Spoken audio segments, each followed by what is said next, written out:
Selamat pagi semuanya. Ibu. Pagi, Bu. Ya, semoga semuanya dalam keadaan sehat walafiat. Ya, sekarang yang dirinya merasa sehat, ya, coba mic-nya dibuka semua, mic-nya dibuka semua. Yang dirinya merasa sehat, ucapkan bersama-sama, saya sehat. Ya, berhitung sampai hitungan ketiga. Yang merasa dirinya sehat, silakan ucapkan bersama-sama, saya sehat. Karena apa? Itu supaya juga membangun dalam diri kita itu semangat yang positif. Siap? 1, 2, 3. Saya sehat. Saya sehat. Kurang semangat. 1, 2, 3. Saya sehat. Saya sehat. Saya sehat. Saya sehat. Oke, good ya. Semoga kita selalu sehat ya. Kita mendoakan teman kita Novi yang dalam keadaan kurang sehat hari ini. Ya, batuk, pilek, lalu dia mulai merasa sepertinya kok tidak bisa merasa mulutnya. Ya, semoga tidak penyakit yang karena COVID ya. Baik, kita akan mulai pembelajaran kita dengan doa pembuka. Dan doa pembuka tadi sudah dipilih oleh seksi liturginya adalah Johnson. Lalu nanti doa penutupnya adalah Cinta. Ya, Bu Guru akan siapkan doanya.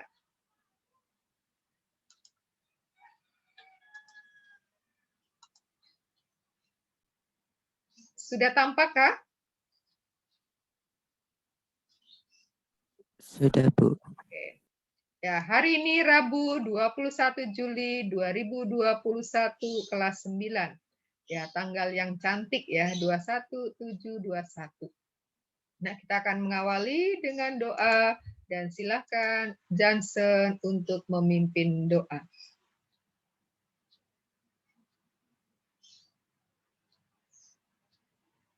Johnson?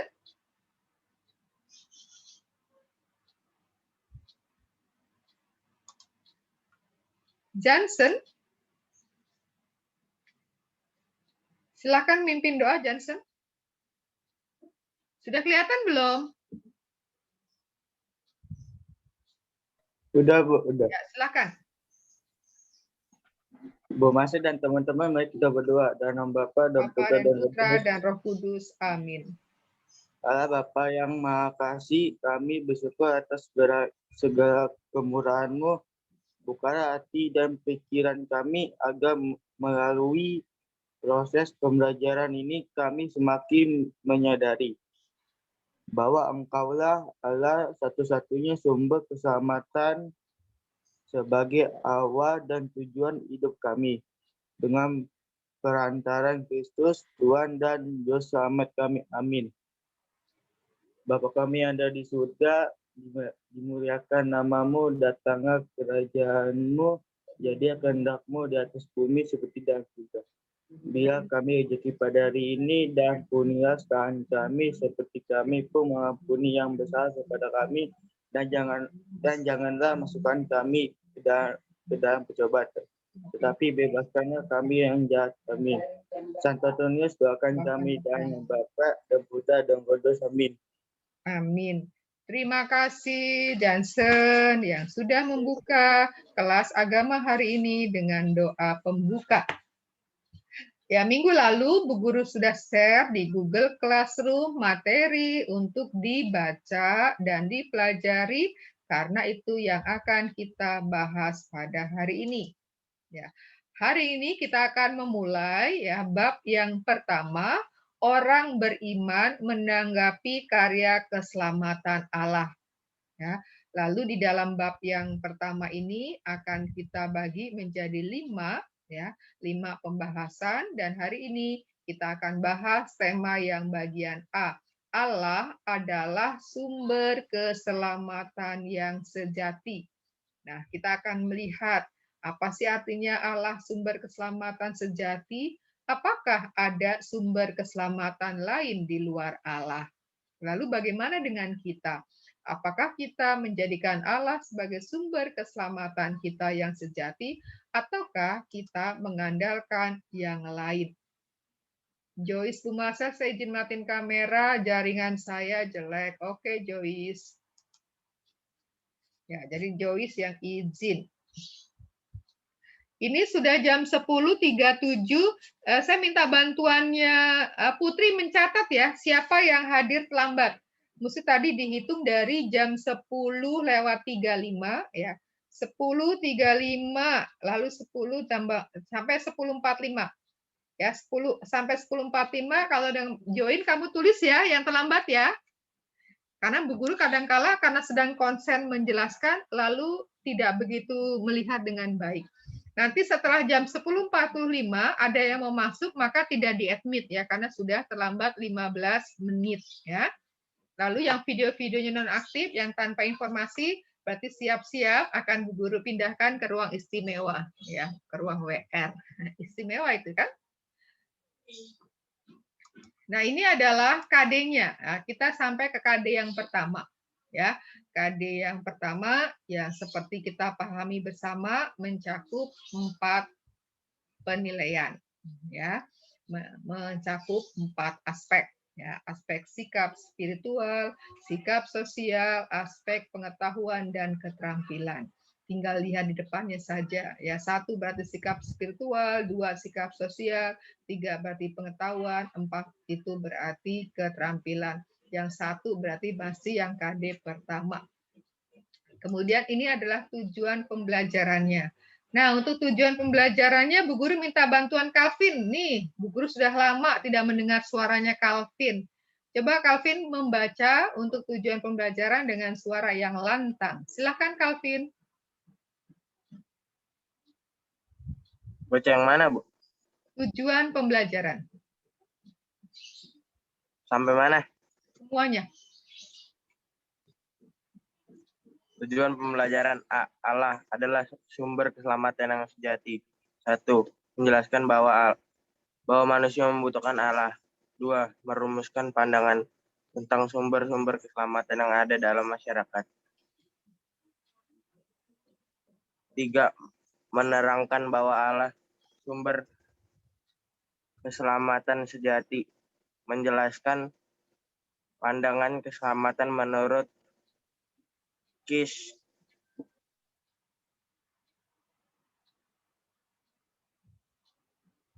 Kisah Para Rasul bab 17 ayat 16 sampai 34 dan Yesaya bab 44 ayat 9 sampai dengan 20. 5. Menceritakan pengalaman dikasihi Allah. Ya, ini tujuan pembelajaran kita untuk bab pertama bagian A. Ya, nah, kita akan melihat bagaimana bahwa manusia itu membutuhkan Allah. Benar nggak sih kita membutuhkan Allah? Ya. Kemudian bagaimana pandangan masyarakat tentang keselamatan? Ya, siapa sih yang menjadi sumber keselamatan bagi manusia itu? Allahkah ataukah ada sumber-sumber yang lain? Lalu kita akan melihat bahwa Allah sesungguhnya bagi orang yang beriman bahwa Allah itulah sumber keselamatan yang sejati. Ya. Sejati itu artinya yang sesungguhnya, ya, bukan palsu, bukan sementara. Lalu berikutnya adalah menjelaskan pandangan keselamatan menurut Kisah bab 17 dan Yesaya. Jadi nanti kita lihat orang-orang di Athena itu melihat ya, sumber keselamatan mereka itu pada apa. Demikian juga apa yang dikatakan di dalam Yesaya. Kemudian yang kelima, ya, bagi orang beriman, ya, bahwa hidup kita itu tidak pernah lepas, ya, tidak pernah terpisah dari Allah. Ya, kita hidup sampai saat ini itu adalah bahwa kita dikasihi Allah. Maka nanti diharapkan bisa menceritakan pengalaman-pengalaman dikasihi Allah. Ya, orang yang beriman akan mengalami ya, bahwa apa yang dia alami itu adalah bagian dari campur tangan Allah. Nah, ini adalah pengantar bab pertama, ya. Saya harap sudah dibaca. Anda sudah baca di dalam materi yang Bu Guru share minggu lalu? Ya, ini mau digambarkan bahwa manusia itu berasal dari Allah. Ya, manusia mendapatkan kehidupan dari Allah. Ketika Allah menciptakan segala sesuatu, ya, menciptakan langit, bumi dan isinya, ya, kepada yang makhluk hidup, ya, supaya dia menjadi makhluk hidup karena Allah memberikan nafas, ya, khususnya kepada manusia. Ketika Allah membentuk manusia, Allah menghembuskan nafasnya. Ya, jadi kita itu membawa nafas Allah sehingga kita menjadi hidup. Wow, Calvin tadi terpental rupanya, maka dia bacanya stop tadi. Ya, dan kita akan melihat bagaimana bahwa Allah, ya, Allah yang menyelamatkan itu, ya, menyelamatkan manusia itu, ya, tetap setia, ya, walaupun manusia, ya, seringkali tidak setia. Kita lihat dalam kisah ketika manusia jatuh dalam dosa, bahwa manusia tidak ditinggalkan, tetapi Allah tetap merencanakan keselamatan. Dan keselamatan itu secara penuh, ya, bagi orang-orang yang beriman Kristiani diyakini bahwa karya keselamatan Allah itu terpenuhi dalam diri Yesus Kristus. Nah, ini pengantar bab 1. Nah, berikutnya ini adalah pengantar bab yang kita akan bahas. Allah adalah sumber keselamatan sejati. Nah, kita akan diajak untuk melihat bahwa kita hidup saat ini, ya, bahwa kita hidup saat ini karena kita mendapatkan kehidupan dari Allah. Nah, karena kita mendapatkan kehidupan dari Allah, ya, diharapkan bahwa dalam diri kita itu ada kerinduan, ya, kerinduan membutuhkan Allah, ya, membutuhkan Allah, bukan Allah untuk mengabulkan permohonan-permohonan kita dalam arti itu, bukan, ya, bukan hanya itu. Tapi bahwa kita rindu, ya, rindu, kita membutuhkan Allah dalam arti bahwa kita ingin selalu berada, ingin selalu dekat dengan Allah, ingin memiliki hubungan, memiliki relasi dengan Allah. Karena kita memiliki relasi dengan Allah, maka kita bisa memanggil Allah itu dengan sebutan Bapa, ya, menggambarkan kedekatan saya dengan Allah, maka saya bisa memanggil Allah itu dengan sebutan Bapa, ya.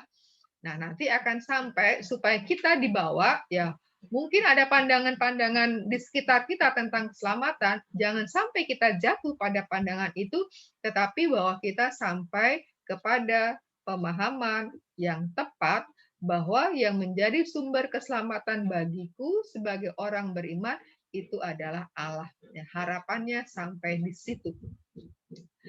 Nah, ini adalah kisah kerinduan, ya. Semoga juga sudah dibaca baik-baik, didengarkan ulang, ya. Nanti kita akan temukan di situ, ya. Apa sih yang diharapkan itu?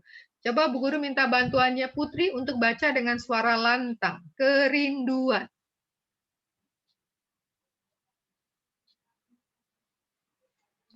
Ada seorang pemuda yang mendekati seorang petampak dengan permintaan, tunjukkan kepadaku bagaimana saya dapat menemukan Allah.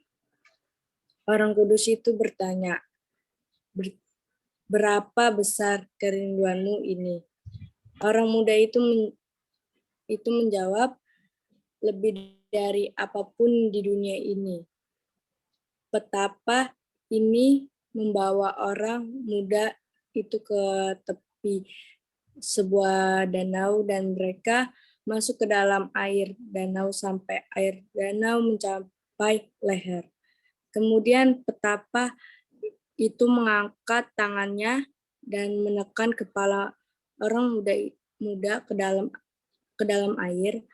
Orang muda itu berjuang dengan susah payah, tetapi petapa itu tidak melepaskan sampai dia hampir tenggelam.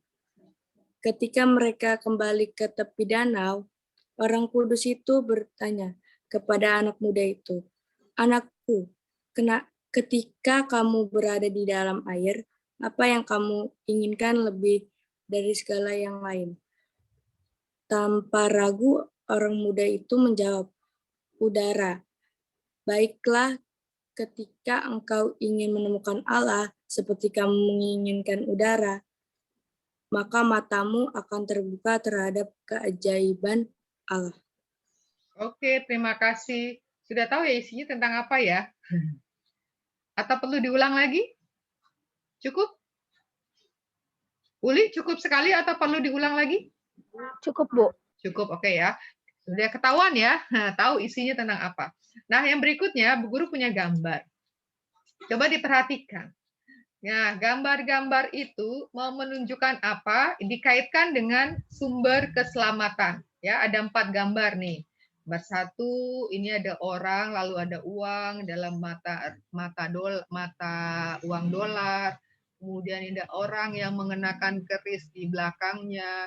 Kemudian ini sepertinya ada orang lalu membakar temannya. Lalu ini ada, ya kita katakanlah dukun ya, sedang jampi-jampi itu. Nah, berdasarkan cerita tadi yang kerinduan, kemudian dengan 4 gambar ini, kamu boleh komentar seluruh gambar atau milih boleh. Ya, coba siap. Bu Guru sih memberi kesempatan kepada 5 orang yang berani memberikan komentarmu. Komentar ini dikaitkan dengan sumber keselamatan.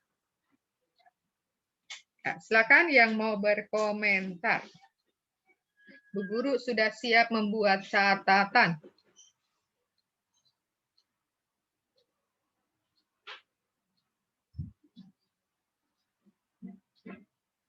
Siapa yang akan mendahului?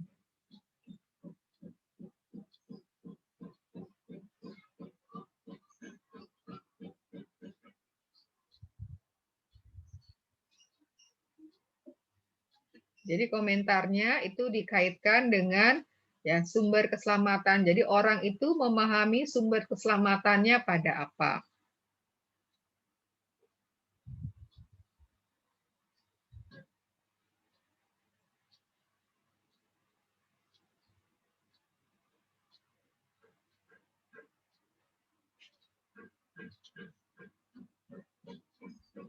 Siapa yang memulai lebih dahulu? Atau Bu Guru tunjuk nih? Ya sudah, Bu Guru tunjuk ya. Nomor urut terakhir. Siapa nomor urut terakhir?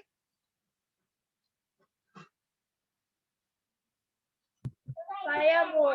Ya, silakan pendapatnya. Silakan pendapatnya saya. Bukan Syahsia, tapi saya. Silakan saya.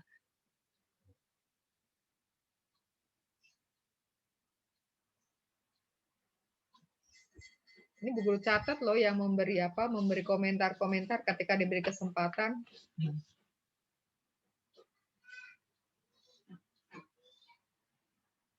Syahsia bagaimana? Skip? Di chat, Bu. Saya jelek. Oh, sinyal jelek. Saya mau yang di chat, Bu. Soalnya sinyalnya jelek. Oke, ditunggu kalau begitu. Berarti sekarang Bu Guru mintanya Lauren. Kalau menurut Lauren, bagaimana orang memandang sumber keselamatannya berdasarkan cerita tadi dan juga gambar-gambar ini?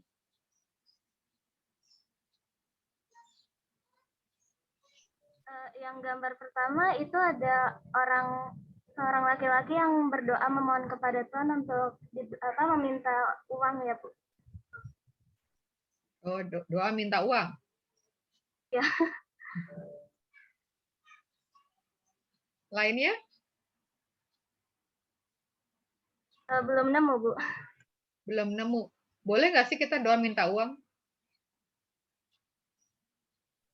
Boleh aja sih, Bu, asal doanya baik biar bisa memperoleh uang yang tapi didapatkannya di cara yang baik, kayak kerja, mencari uang.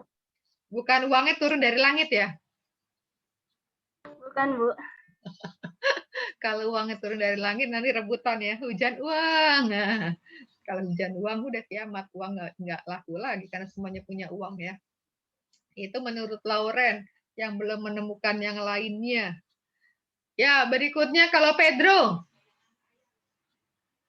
Ya, Bu. Ya, Pilih nggak dari salah satu gambar, Bu?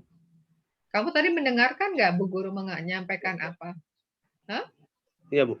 Nah, silakan.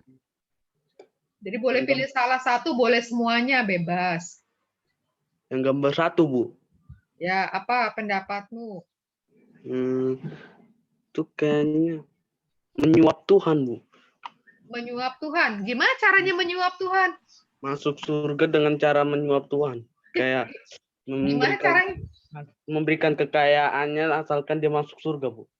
Bagaimana caranya dia menyuap Tuhannya? Memberikan kekayaan gimana kepada Tuhan? Jadi dia pas meninggal dia bawa hartanya, Bu, di dalam ituannya kuburnya. Terus? Jadi ketika dia mati, hartanya dibawa gitu ya? Iya, Bu. Nah, terus berarti kalau begitu masuk surga ya? Ya, nggak tahu. Enggak, Bu.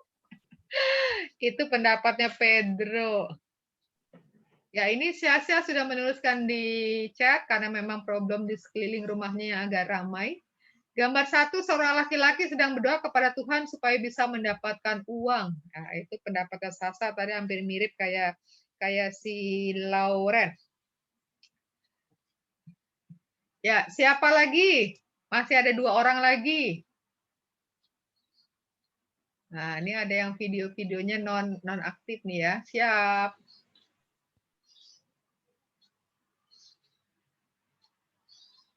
Ini hampir dijual nih, Bu Guru lagi ngeklik di titik 3 nih. Hampir pindahkan ke WR. Nah. Ya, Flo tadi nggak bisa ngomong dia. Padahal bukan nggak bisa ngomong. Audionya. Belum berfungsi ya audionya ya? Farel. Ayo, apa pendapatnya Farel? Nanti setelah Farel, Moses. Jadi pikirkan apa yang mau disampaikan di forum. Silakan, Farel. Gambar yang keempat, Bu. Gambar keempat, silakan. Itu dukun, jadi kayak dia berharap punya kekuatan sendiri yang melebihi Tuhan. Oh, berharap punya kekuatan sendiri yang melebihi Tuhan. Oke, Moses. Gambar 3, Bu. Gambar 3, silakan. Itu ada seorang lagi membakar kemenyan untuk menyembah yang lain lah, menyembah berhala yang bukan Tuhan. Udah begitu aja? Ya, sudah. Ya. Kalau yang cerita tadi nggak ada yang menyinggung cerita tadi ya, kerinduan ya, kerinduan. Florecita. Gambar 2, orang yang lebih percaya terhadap jimat atau benda-benda keramat. Oke. Flo melalui chat. Ya, karena dia sedang problem audio. Oke, terima kasih ya yang sudah mencoba berusaha untuk memberikan pendapatnya. Baik, kita lihat ya. Kalau dalam cerita yang kerinduan, ya, itu mau ditampakkan bagaimana hendaknya orang itu memiliki kerinduan akan Tuhan seperti halnya orang membutuhkan nafas, ya, membutuhkan udara untuk bernafas. Artinya bahwa kerinduan akan Allah itu sebenarnya sesuatu yang tidak tergantikan. Karena sama ketika manusia sudah tidak bisa bernafas, maka manusia tidak hidup lagi. Ya, apalagi kita dengar nih akhir-akhir ini kan, oksigen, udara itu menjadi sesuatu yang mahal ya kan? Padahal selama ini kita bisa gratis menikmati udara ya. Tapi bahwa akhir-akhir ini karena COVID ini ya, oksigen menjadi hal yang mahal. Nah, orang harus antri untuk mendapatkan. Nah, ini di sini mau dikatakan bahwa hendaknya kita memiliki kerinduan akan Allah seperti halnya kita rindu untuk bisa mendapatkan udara yang baik, udara yang segar supaya kita bisa bernafas dengan baik. Dan dikatakan ketika orang bisa memiliki kerinduan akan Allah, dikatakan ia bisa melihat keajaiban Allah. Artinya bahwa kalau kita sungguh-sungguh memiliki kerinduan dekat dengan Allah, ya, kerinduan bahwa Allah menjadi kebutuhan kita, maka kita bisa melihat dalam segala hal yang ada, ya, itu tidak lepas dari Tuhan. Ya. Ketika kita pergi ke pegunungan, kita melihat keindahan yang luar biasa yang ditampilkan. Itulah keajaiban Tuhan. Ya. Ketika kita melihat, ya, ada melihat sesuatu yang luar biasa, ya, pergi ke laut, pergi kemana, melihat bangunan-bangunan yang merupakan hasil cipta manusia, tapi manusia bisa menciptakan itu karena manusia diberi akal budi oleh Allah. Itu juga adalah keajaiban Allah yang bisa kita lihat. Dan itu yang bisa melihat itu kalau orang sungguh-sungguh memiliki relasi dekat dengan Allah. Sehingga apapun yang ada, yang terjadi itu tidak pernah lepas dari Allah. Bahwa saya pagi-pagi bisa bangun, bisa bernafas, bisa menghirup udara, itu juga keajaiban Allah. Ya, itu kalau orang yang sungguh dekat, maka bisa mengalami bahwa apa yang terjadi di sekeliling, apa yang saya alami, itu juga adalah keajaiban Allah. Nah, sekarang kalau beberapa gambar ini kita akan melihat bahwa ya sebagian ya masih ada, artinya sebagian dari masyarakat kita ya, entah sedikit atau banyak masih ada ya. Masih ada orang yang meletakkan sumber keselamatannya itu pada harta benda, pada uang. Ya, ada orang menganggap kalau saya punya harta yang banyak, saya punya uang yang banyak, saya terjamin keselamatannya. Nggak perlu khawatir lagi. Ya, dengan punya uang banyak, dengan punya harta banyak, saya sudah aman. Saya sudah pasti selamat. Betulkah? Ya, ternyata ada juga orang kaya yang meninggal karena COVID padahal uangnya banyak, ya kan? Ya atau enggak? Ya kan? Ada juga orang, ya. Ada orang yang uangnya banyak, ya. Ada juga orang uangnya banyak, ternyata melakukan tindakan kejahatan. Ya, ada yang pakai narkoba dan segala macamnya. Ya. Seakan-akan dengan uang yang banyak, ya tidak bisa. Tidak bisa terjebak pada hal-hal yang demikian. Jadi ada orang yang menempatkan atau menjadikan sumber keselamatan bagi dirinya itu kalau punya uang banyak. Ya. Kalau punya harta berlimpah-limpah. Ya, mungkin ada yang ingat dengan kisah kitab suci, ya, orang kaya yang bodoh, ya kan? Yang menimbun hasil panennya di lumbung. Lalu dia mengatakan, hai jiwaku beristirahatlah, ya, karena padamu sudah tersedia berlimpah-limpah. Lalu Allah mengatakan apa? Hai orang yang bodoh, pada malam hari ini juga engkau akan mati. Ya. Ternyata harta di lumbungnya tidak bisa menahan dia. Ya. Ketika Allah menghendaki mati orang itu, maka orang itu mati dan hartanya tidak bisa memperpanjang. Lalu nomor 2, 3, dan 4 ini senada sebenarnya ya, senada. Nah, nomor 2 ini ya ada orang yang mungkin kalian mendengar ya, ada benda-benda yang dikeramatkan lalu dianggap punya isi ya kan? Dalam tanda petik ya, punya isi. Isinya itu bentuknya kekuatan ya, kekuatan gaib. Jadi ada orang yang mengandalkan kekuatannya itu pada benda-benda yang dipandang memiliki kekuatan gaib. Wah, kalau saya punya keris, saya menjadi kebal, ya, saya tidak akan mati ya kalau diserang musuh atau diapakan oleh orang lain. Ya. Lalu ada juga orang yang menjadikan sumber keselamatannya ini pada nih praktek-praktek perdukunan ya, praktek-praktek seperti ini ya. Ada orang mengucapkan mantra jampi-jampi ya. Seakan-akan kalau sudah punya mantra-mantra, punya jampi-jampi, itu menjadi kekuatan dirinya. Nah, sini kita lihat bahwa ada orang yang mengandalkan sumber keselamatannya pada kekuatan-kekuatan gaib. Ya, pada benda-benda yang dipandang memiliki kekuatan gaib. Nah, ini Bu Guru pengalaman waktu kecil ketika Bu Guru tinggal di kampung Bu Guru, ya. Di kampung Bu Guru pada waktu itu memang masyarakatnya belum banyak yang mempraktekkan hidup beragama, ya.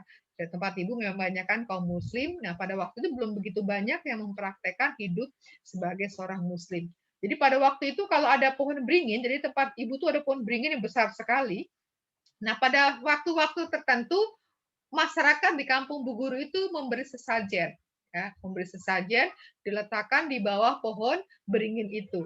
Ya, mereka menganggap bahwa sesajen itu ya bisa menjadi makanan para penunggu di situ sehingga tidak mengganggu, ya tidak mengganggu warga desa dan bisa membantu, bisa melindungi warga desa. Itu waktu itu. Tetapi ketika sekarang Bu Guru sudah dewasa ini, Bu Guru kalau beberapa kali pulang ke sana sudah tidak ada lagi, ya pohon itu memang masih ada, tetapi sudah tidak ada lagi itu sesajen-sesajen, ya karena sekarang masyarakatnya sudah menjalankan keagamaannya sehingga praktek seperti itu sudah ditinggalkan. Nah, tetapi masih ada loh masyarakat kita 1212 yang masih mengandalkan ini. Ya mungkin kamu mendengar kata pesugihan ya kan? Yang suka nonton-nonton film tuh yang mencari pesugihan ya kan? Supaya jualannya laku dan segala macam, pergi ke dukun, membuat perjanjian dan sebagainya ya dengan dukun. Nah itu ya, jadi praktek-praktek seperti ini masih ada ya, walaupun mungkin sudah tidak banyak lagi ya, seiring dengan kemajuan zaman, orang semakin terbuka, sudah semakin berkurang. Mungkin, tetapi bisa jadi nanti bentuknya lain lagi ya. Bentuknya lain lagi, tidak seperti ini. Kalau ada yang berikutnya yang tidak tampak di sini adalah orang yang mengandalkan keselamatannya kepada kemajuan teknologi. Ya, kepada kemajuan teknologi. Ya, teknologi itu sebenarnya tidak salah ya kan? Karena teknologi juga merupakan hasil buah pikir manusia. Ya, yang merupakan pemberian dari Allah. Jadi kan Allah memberikan kepada manusia akal budi, akal pikiran, kemampuan berpikir. Dan teknologi itu juga merupakan buah hasil pemikiran itu. Tetapi bahwa jangan sampai orang lalu menempatkan bahwa hasil kemajuan teknologi itu menjadi segala-galanya. Ya, menjadi segala-galanya seakan-akan dengan teknologi yang luar biasa canggih itu bisa membuat manusia itu hidup selamanya. Ada nggak sih sekarang mesin yang bisa membuat manusia hidup selamanya yang nggak mati? Ada nggak? Benar? Pernah dengar nggak? Wah, kita ada mesin ini loh yang membuat manusia tidak bisa mati. Bu Guru belum pernah dengar. Tetapi kalau menunda, iya, mungkin menunda kematian mungkin iya. Ya kan alat-alat itu sedemikian rupa itu ya dibuat kalau bisa menunda, tetapi tidak bisa menggantikan. Ya, karena apa? Kita sudah lihat dalam kitab suci bahwa segala yang bernafas ya pada suatu saat ia berhenti untuk bernafas ya kan? Ketika Allah memanggilnya. Ya, itu jadi kita lihat ya sumber keselamatan. Jadi dalam masyarakat ada itu ya, ada orang yang mengandalkan harta benda, mengandalkan uang. Ya, ada orang yang mengandalkan keselamatannya pada benda-benda yang mengandung kekuatan gaib, pada kata-kata mantra, ya, pada kata-kata ajian. Ya. Nah, kita orang Katolik ini jangan sampai ya membawa rosario lalu rosario itu pandang sebagai jimat. Ya, bukan rosarionya yang menyelamatkan kita. Ya, tetapi adalah doa. Nah, kalau kita menjadikan itu rosarionya itu jimat. Wah, kalau menjadikan rosario sebagai jimat itu nanti jatuh di dalam menyembah berhala ya. Jadi bukan rosarionya yang menyelamatkan, tapi doa kita. Ya, doa-doa kita yang kita panjatkan dan Allah lah yang memberi keselamatan. Jadi bukan bendanya, bukan rosario. Walaupun rosario harus kita perlakukan dengan hormat, apalagi kalau benda ini rosario ini sudah diberkati. Ya, kalau rosario sudah diberkati lalu kita tidak bersikap hormat, kita nanti jatuh dalam dosa sakrilegi. Ya, artinya dosa yang menghinakan, melecehkan benda-benda yang disucikan. Ya, paham di sini? Jadi ada sumber keselamatan dalam masyarakat kita, ada yang menjadikan harta benda, uang itu sebagai sumber keselamatan, atau benda-benda yang mengandung kekuatan gaib, mengandung mantra-mantra sebagai sumber keselamatan, dan ada juga yang menjadikan kemajuan hasil teknik, teknologi itu sebagai sumber keselamatan. Nah, berikutnya, Nah, ini kalau ini adalah idealnya tadi ketika cerita kerinduan ya. Idealnya sih kita diharapkan memiliki kebutuhan manusia ya kan. Idealnya kebutuhan manusia akan Allah bagaikan kebutuhan manusia akan udara untuk bernafas agar dia dapat hidup. Ya, sebab tanpa udara yang masuk ke dalam tubuhnya manusia tak berdaya. Manusia bisa mati. Nah, kebutuhan akan Allah seharusnya merupakan kebutuhan yang mengalahkan kebutuhan lainnya. Sebab tanpa Allah manusia tidak dapat hidup. Nah, lalu bagaimana dengan kita sebagai orang beriman? Apakah kita sungguh memerlukan Allah sebagai sumber keselamatan, ataukah tadi kita menempatkan pada 3 hal tadi, salah satunya pada harta, uang, atau pada benda-benda yang mengandung kekuatan ajaib, kekuatan gaib, atau pada hasil kemajuan teknologi. Nah, coba Nino baca ini, bisakah Nino? Audionya berfungsi?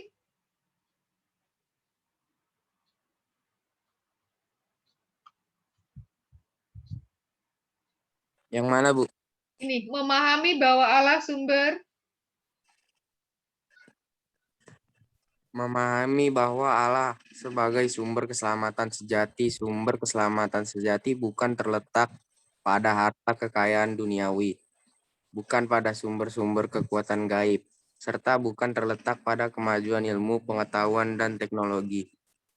Allah adalah satu-satunya sumber keselamatan sejati. Tidak ada kekuatan lain yang menyelamatkan selain kekuatan Allah sendiri. Bacalah dengan seksama kutipan teks Kisah Para Rasul 17 ayat 16 sampai 34 dan Yesaya 44 ayat 9 sampai dengan 20. Ya, siapa yang setuju bahwa Allah adalah satu-satunya sumber keselamatan sejati? Siapa yang setuju? Nah, Florecita. Yang lainnya? Nggak kelihatan. Ya, saya sangat setuju. Nah, sekarang kita akan baca dari Kisah Para Rasul, ya. Karena tadi Flo masih belum bersuara, karena audionya, coba saya minta bantuannya. Ini Kevin, siap saya pindahkan ya Kevin. Kevin Gilbert.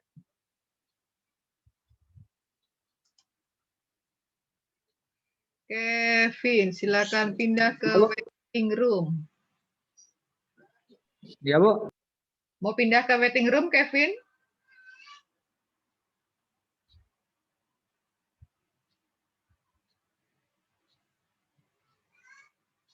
Ya, Kevin, waiting room. Ya, coba Uli, baca Uli.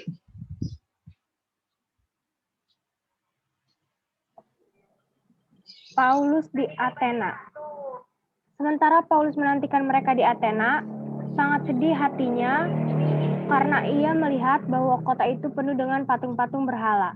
Karena itu, di rumah ibadat ia bertukar pikiran dengan orang-orang Yahudi dan orang-orang yang takut akan Allah, dan di pasar setiap hari dengan orang-orang yang dijumpainya di situ. Dan juga beberapa ahli pikir dari golongan Epikuros dan Stoa bersoal jawab dengan dia, dan ada yang berkata, apakah yang hendak dikatakan si Peleter ini?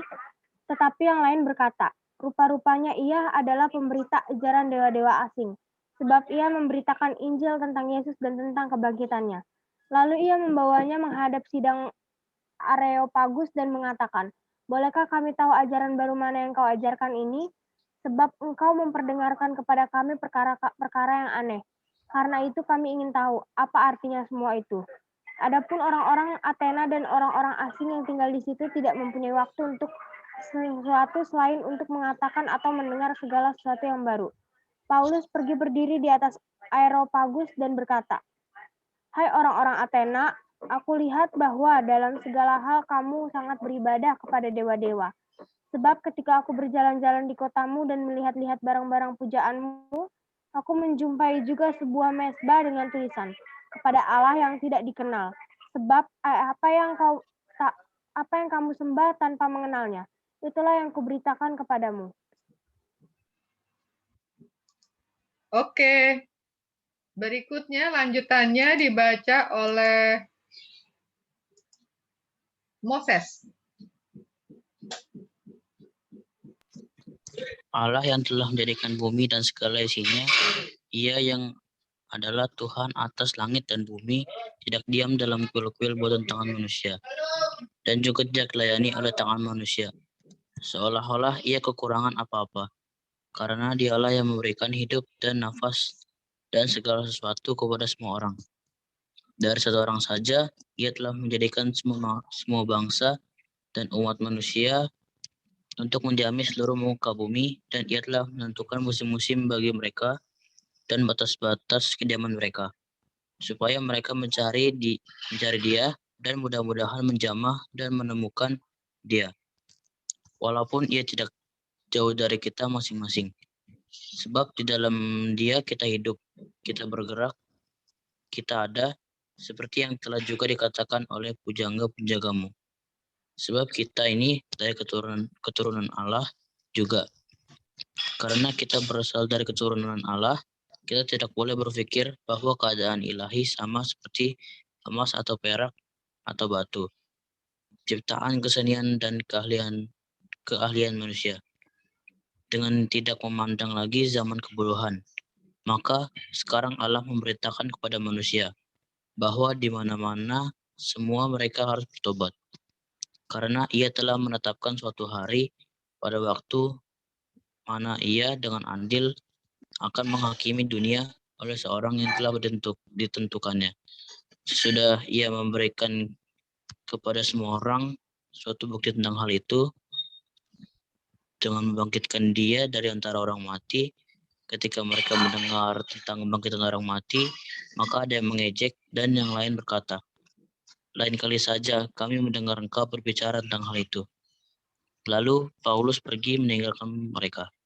Tetapi beberapa orang laki-laki menggabungkan diri dengan dia dan menjadi percaya. Di antaranya juga Dionysius, anggota majelis Areopagus, dan seorang perempuan bernama Damaris, dan juga orang-orang lain bersama-sama dengan mereka. Oke, terima kasih untuk Kisah Para Rasul yang sudah dibacakan. Siapa penulis Kisah Para Rasul? Masih ingat penulis Kisah Para Rasul? Siapakah? Siapa? Penulis Kisah Para Rasul. Idiot tanya kayak gini. Siapa? Lukas, Bu. Buka. Ya, Lukas, betul ya. Jadi penulis Kisah Para Rasul Lukas menulis 2 ya. Injil Lukas dan juga Kisah Para Rasul. Ya, sekarang kita akan membaca yang dari Yesaya. Ya, slide pertama dibaca oleh Marcel. Nanti slide yang kedua oleh Grace ya. Silakan Marcel. Yesaya bab 44 ayat 9 sampai 20. Kebodohan pemujaan patung. Orang-orang yang membentuk patung semuanya adalah kesia-siaan, dan barang-barang kesayangan mereka itu tidaklah memberi faedah.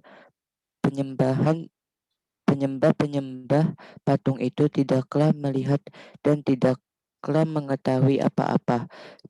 Oleh karena itu mereka akan mendapat malu. Siapakah yang membentuk Allah dan menuang patung yang tidak memberi faedah? Sesungguhnya semua pengikutnya akan mendapat malu, dan tukang-tukangnya adalah manusia belaka. Berilah mereka semua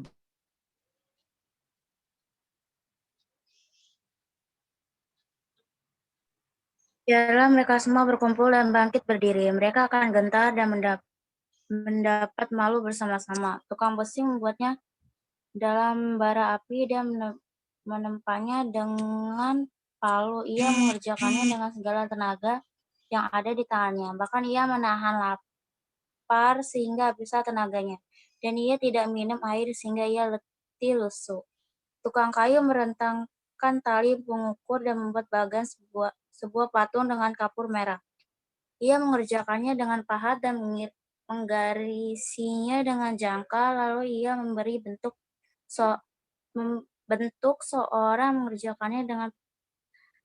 seorang laki-laki kepadanya, seperti seorang manusia yang tampan, dan selanjutnya ditempatkan dalam kuil.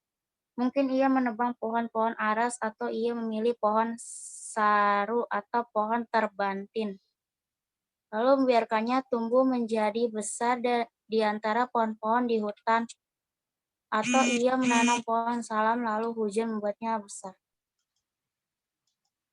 Ya, bagian ini dibaca oleh Laurencia.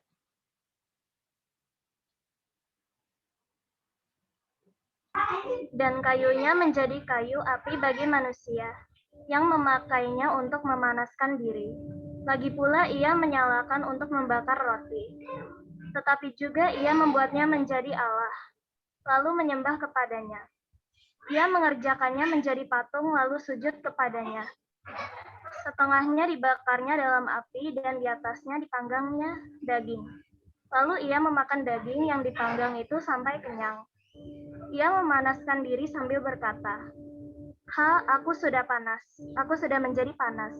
Aku telah merasakan kepanasan api. Dan sisa kayu itu dikerjakannya menjadi Allah, menjadi patung sembahannya. Ia sujud kepadanya, ia menyembah dan berdoa kepadanya. Katanya, tolonglah aku, sebab engkaulah Allahku. Orang seperti itu tidak mengetahui apa-apa, dan tidak mengerti apa-apa. Sebab matanya melekat tertutup, sehingga tidak dapat melihat, dan hatinya tertutup juga, sehingga tidak dapat memahami. Tidak ada yang mempertimbangkannya. Tidak ada cukup pengetahuan atau pengertian untuk mengatakan, setengahnya sudah kubakar dalam api dan di atas baranya. Juga sudah kubakar roti, sudah kupanggang daging, lalu kumakan. Masakan sisanya akan kubuat menjadi dewa kekejian. Masakan aku akan menyembah kepada kayu kering. Orang yang sibuk dengan abu belaka disesatkan oleh hatinya yang tertipu. Ia tidak dapat menyelamatkan jiwanya, atau mengatakan, bukankah dusta yang menjadi peganganku? Ya, baik untuk yang sudah membacakan, baik dari Kisah Para Rasul maupun dari Yesaya. Tadi Nino, itu ekspresinya apa itu ya? Reaksinya seperti itu. Ya, Kisah Para Rasul kita ketahui bersama, dia merupakan salah satu bagian dari kitab suci Perjanjian Baru atau Lama? Kisah Para Rasul? Baru. Baru, Bu. Yesaya lama atau baru?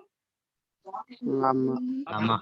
Ya, Kisah Para Rasul itu termasuk Perjanjian Baru, Yesaya termasuk kitab Perjanjian Lama. Nah, dari dua kitab itu sekarang coba kita lihat ada pertanyaan ini. Silakan yang mau menjawab, boleh pertanyaan 1, 2, 3, atau 4 boleh diacak. Ya. Bagaimana orang-orang Athena memahami sumber keselamatan hidupnya? 2, bagaimana sikap Paulus melihat hal itu? Artinya melihat mengenai sikap hidup orang di Athena ini. Dan apa yang dilakukan oleh Paulus di sana? Lalu bagaimana tanggapan orang-orang Athena terhadap pewartaan Paulus? Lalu nomor 4, pelajaran apa sih yang dapat kita petik dari kutipan Yesaya bab 44 ayat 9 sampai 20? Silakan yang mau mencoba menjawab, bebas mau jawab nomor berapa saja dulu boleh. Bagaimana tanggapan orang? Bagaimana sikap Paulus melihat hal itu dan apa yang dilakukannya? Siapa ini? Siapa? Siapa yang akan menjawab nomor 2? Tadi kok tiba-tiba hilang suaranya? Ya, silakan yang mau mencoba menjawab boleh, mau nomor 1 dulu boleh, nomor 2 boleh, nomor 3 boleh, nomor 4 boleh, boleh. Bebas. Saya, Bu. Ya, Marcel, nomor berapa Marcel? 1 dan 2. 1 dan 2, silakan Marcel. Yang nomor 1, bagaimana orang-orang Athena memahami sumber keselamatan hidupnya? Orang-orang Athena memahami sumber keselamatan hidupnya dari menyembah patung-patung berhala. Yang kedua, bagaimana sikap Paulus melihat hal itu dan apa yang dilakukannya? Sikap Paulus ketika melihat hal itu adalah sedih. Yang dilakukan Paulus adalah menyadari orang-orang yang di Athena bahwa menyembah patung berhala itu tidak diperbolehkan. Menyadari atau menyadarkan? Menyadari. Kalau menyadari berarti Paulus menyadari untuk dirinya ya kalau menyadari. Nah, kalau untuk orang lain itu menyadarkan. Ya. Jadi pemilihan kata kalau untuk diri saya berarti saya menyadari nih, saya menyadari. Tapi kalau kita mau mengingatkan kepada orang lain jadi menyadarkan. Oke. Tapi oke, nomor 1 tadi ya. Ya, bagaimana orang-orang Athena memahami sumber keselamatan hidupnya? Ya, kita lihat tadi bahwa mereka orang-orang di Athena. Athena itu ada di negara mana ya? Yunani. Yunani, betul ya, ibu kota Yunani. Jadi ada sebagian besar orang-orang di Athena yang menganggap sumber keselamatan hidup mereka itu adalah pada pemujaan patung-patung. Ya, karena di sana memang mempunyai seni yang tinggi. Banyak karya-karya buatan seni mereka itu yang luar biasa bagusnya. Nah, itu benda-benda ini, patung-patung inilah yang disembah oleh orang-orang Athena. Dan hal ini membuat Paulus merasa sedih. Karena mereka menyembah apa yang mereka buat sendiri. Ya, buatan tangan mereka. Entah terbuat dari batu, terbuat dari perak, atau yang terbuat dari emas. Apa yang mereka buat itu, patung-patung itu mereka sembah. Inilah yang membuat Paulus merasa sedih.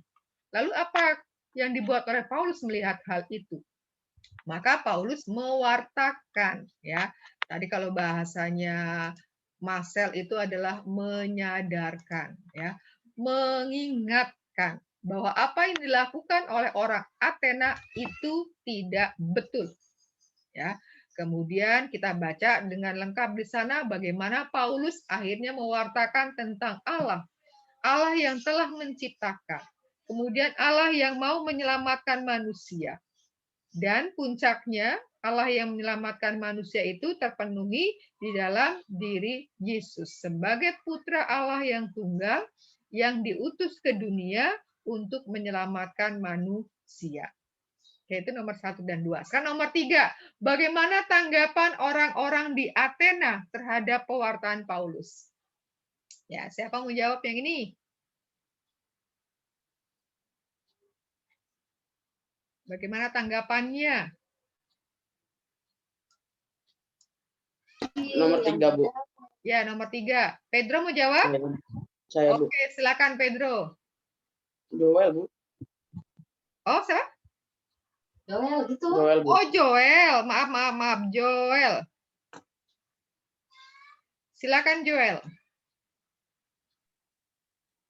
Bahwa beberapa orang dari antara mereka mengejek ketika mendengar pewartaan Paulus tentang Yesus dan kebangkitan. Sudah cukup? Atau ada lagi? Sudah, Bu. Sudah. Sudah. Oke, baru setengah ya, baru setengah. Nah, betul itu, tetapi masih ada yang belum sebutkan, masih ada yang kurang. Ya, itu betul satu. Jadi bagaimana tanggapan orang-orang Athena terhadap pewartaan Paulus ya tadi tentang Allah, tentang Yesus, tentang kebangkitan Yesus dan sebagainya itu ada sekelompok orang yang mengolok. Ya, mengolok-olok apa yang disampaikan oleh Paulus. Nanti aja kita dengarnya nggak sekarang ya. Lalu ada lagi kelompok yang lain. Ya, kelompok yang lain itu apa? Nah, kita ulang coba kita lihat di sini ya. Di ayat yang ke-33. Ya, dari 32 dulu ya kan? Ya. Ketika mereka mendengar tentang kebangkitan orang mati, jadi ketika orang-orang di Athena mendengar pewartaan Paulus tentang kebangkitan orang mati, maka ada orang yang mengejek dan yang lain berkata, lain kali sajalah kami mendengarkan omong kosong seperti ini, ya kan? Menurut mereka, ya. Lalu Paulus pergi meninggalkan mereka. Jadi terhadap orang yang mengoloknya ini, Paulus tidak merespon dengan tidak membantah, maksudnya tidak adu mulut dengan mereka. Ya, Paulus meninggalkan mereka. Ya, karena apa? Mereka hatinya masih tertutup. Ya, menunggu kesempatan berikutnya. Lalu berikutnya, tetapi beberapa orang laki-laki menggabungkan diri dengan dia dan menjadi percaya. Jadi ada juga sekelompok orang yang percaya terhadap yang disampaikan oleh Paulus. Ya, dikatakan sudah beberapa orang laki-laki. Dan diantaranya adalah Dionysius. Dan Dionysius adalah seorang anggota majelis Areopagus. Dan ada seorang perempuan bernama Damaris. Dan juga orang-orang lain bersama-sama dengan mereka. Jadi ada kelompok yang mengejek, ya, lalu tidak mau mendengarkan, tetapi ada sebagian orang yang mendengarkan, entah laki-laki atau perempuan. Dan disebutkan salah satunya laki-laki itu Dionysius dan yang perempuan itu Damaris. Ya. Yang sama nih kita ketika kelas 8 kan, ketika Yesus mewartakan kerajaan Allah ya kan, ada kelompok yang menolak, ada kelompok yang menerima. Ya, Paulus sebagai teman kerja Yesus juga ketika mewartakan ada saja kelompok yang menerima, ada kelompok yang menolak. Ya, sekarang yang Yesaya. Siapa yang mau mencoba nih yang Yesaya? Kebodohan pemujaan patung. Ya. Siapa mau mencoba mengungkapkan pendapatnya?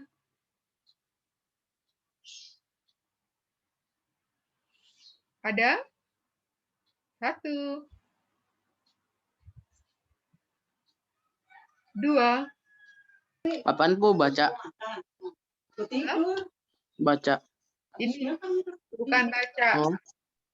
Apa pelajaran yang dapat kita petik dari kutipan Yesaya bab 44 ayat 9 sampai 20 yang tadi judulnya adalah kebodohan pemujaan patung.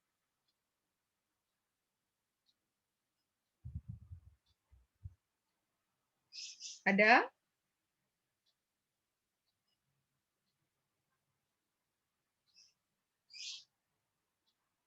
Ada yang memberikan pendapatnya?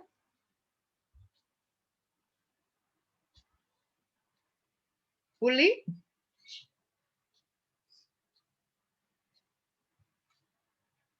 Punya pendapat apa Uli? Wah, ini udah jam 11.30. Sudah waktunya. Ya, dikatakan kebodohan pemujaan patung. Ya, ketika pemujaan patung itu sebenarnya berhubungan dengan perintah Allah. Perintah Allah yang keberapa?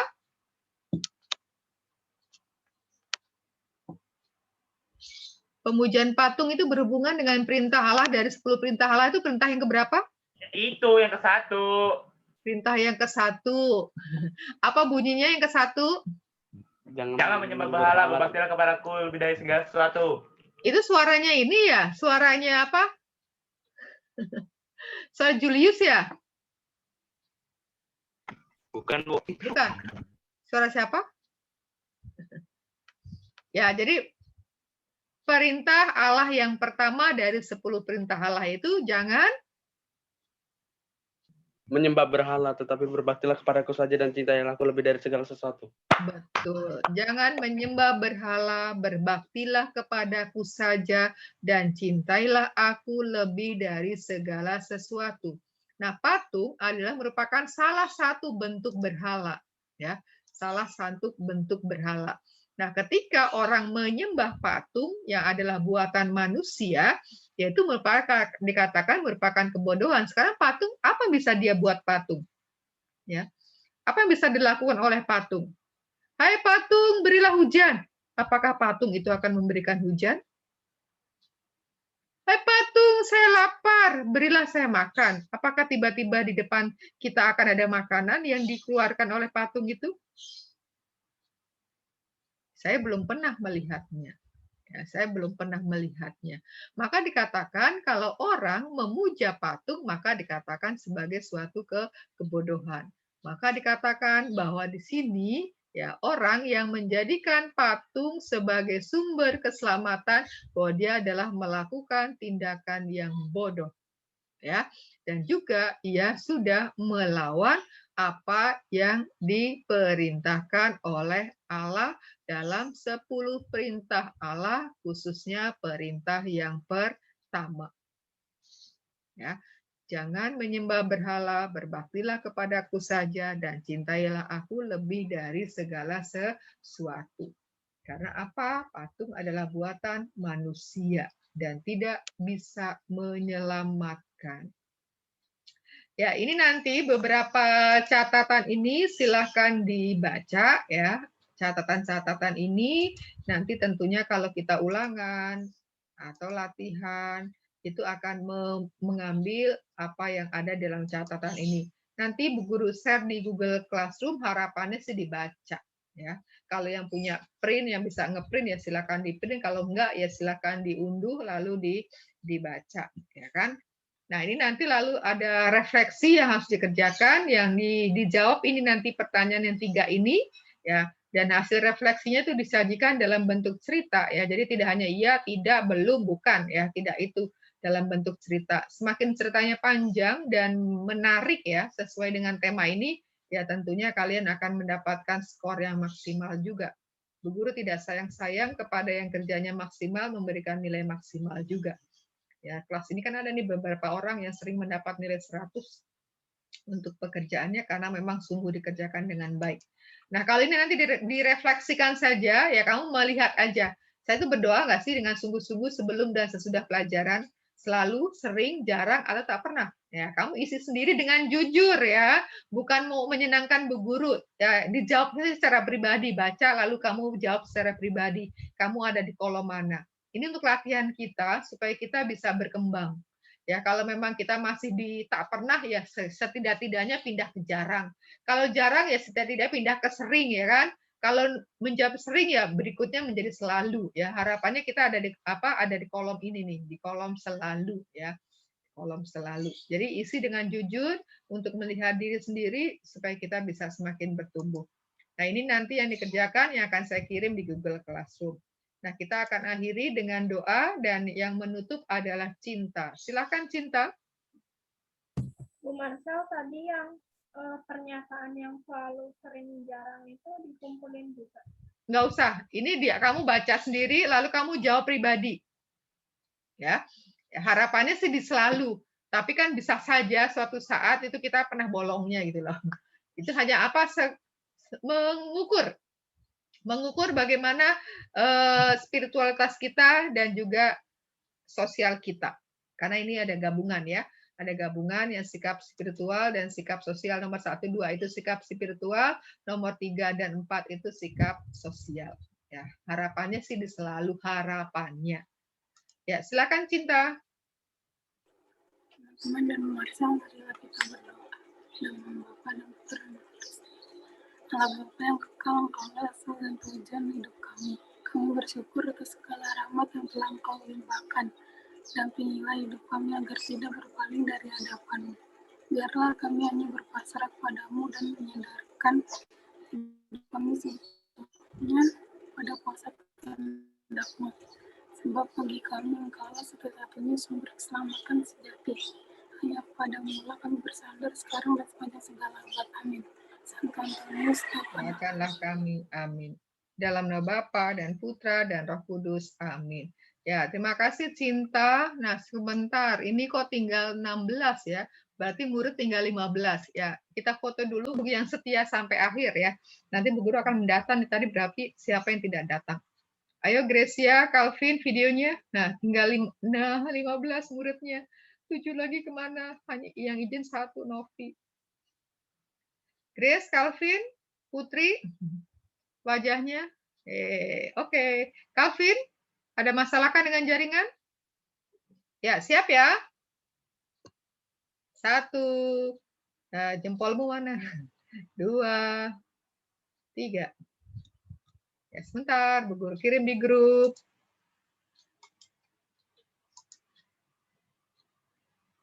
Yang setia sampai akhir. Yang setia sampai akhir.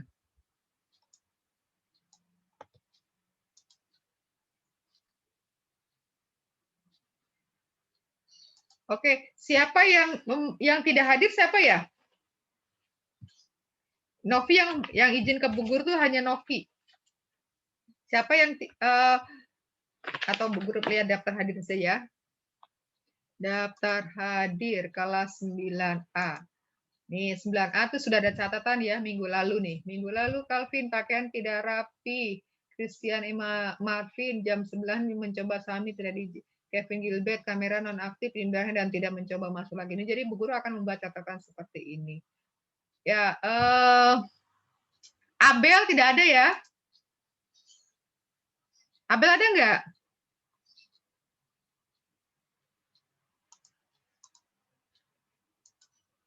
Coba. Ya. Coba satu orang membantu Bu Guru menjawab pertanyaan Bu Guru ya. Abel ada nggak Abel? Enggak, Bu. Ada ya. Alfred? Ada yang lihat Alfred nggak? Bu Guru nggak melihat nama Alfred sih, nggak ada ya. Johnson? Adit, Bu. Calvin? Ya, kalau dia mengalami problem jaringan. Ya, Bu. Malvin? Ada nggak Malvin? Nggak ada, Bu. Ada Nggak ya. ada. Marcel? Ada. Farel? Ada. Cita? Ada. Hiskia? Saya nggak lihat Hiskia nih. Hiskia masuk nggak? Enggak, Bu. Enggak ya. Grace ada, Cinta ada, Joel ada, Joyce? Joyce ada nggak Joyce? Nggak ada ya? Kok pindah ke situ? Joyce. Kemudian Nino ada, Kevin Gilbert. Nah ini yang bolak-balik masuk WR nih. Nanti Bu Guru beri catatan juga. Hadir tapi buku catatan. Laurencia hadir, Moses hadir, Novi sakit, sudah menginformasikan. Kemudian Pedro hadir, Putri hadir, Uli hadir, Syasya hadir. Tapi tadi ada yang hadir terlambat ya. Terlambat. Oke, dengan demikian nanti tinggal Bu Guru bikin catatan hari ini siapa tadi yang aktif menjawab, siapa yang masuk ke waiting room. Oke, nanti Bu Guru akan sesaat lagi akan Bu Guru pindah maksudnya akan Bu Guru kirim ke Google Classroom materi hari ini yang tadi Bu Guru jadikan PDF dulu dengan tugasnya apa yang harus dikerjakan. Ingat dikumpulkan tepat waktu supaya tidak menyusahkan dirimu dan juga membantu tugas Bapak Ibu guru.